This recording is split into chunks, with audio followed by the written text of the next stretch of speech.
गुरुवार पूर्वाह्न आंचलिक परिवहन कार्यालय पक्षर स्थानीय श्रीकृष्ण एकाडेमी स्कूल छात्र छात्री मानक मध्य जिला स्तरीय चित्रकला प्रतियोगिता और सड़क सुरक्षा सचेतनता रथर शुभारंभ कर अतिरिक्त जिलापाल संबित कुमार राउतराय मुख्य अतिथि भाव जोगदे प्रदीप प्रज्वलन पूर्वक सचेतन रथर उद्घाटन करथिले।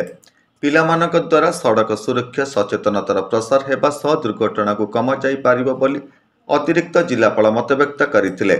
एथिरे आंचलिक परिवहन अधिकारी निर्मला महांती जातीय सड़क सुरक्षा मासर कार्यक्रम जिला स्तर में किपरि पालन हेब, दुर्घटना किपरि जीवन हानि न हेउची तार प्रतिकार विषय पिलामानकु विस्तृत भाव में बुझाइथिले। नमस्कार, मु लिपिका आपण मानकु स्वागत करछि नुआ रूपरे होली टीवी ओडिया। होली टीवी ओडिया सहित जोड़िया पय आपण माने लाइक करंतु, सब्सक्राइब करंतु, शेयर करंतु। उपखंड आरक्षी अधीक्षक रश्मि रंजन साहू जोगदे पिलामानकु उपदेश देइथिले जे पिलामाने तांकर परिवार सदस्यंकर पथ प्रदर्शक होई परिबे।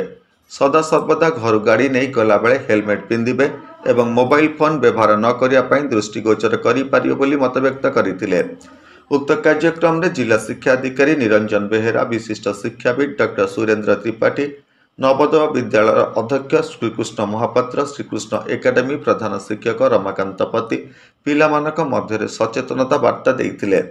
मंचरे जिला विज्ञान परिदर्शक जीवन कुमार साहू सभा कार्य को परिचालना करथिले। उक्त कार्यक्रम को शिक्षक कालीचरण त्रिपाठी एवं शिक्षक त्रिलोचन साहू सुपरिचालना करथिले। जगतसिंहपुर अक्षय कुमार दास का रिपोर्ट, होली टीवी ओडिया।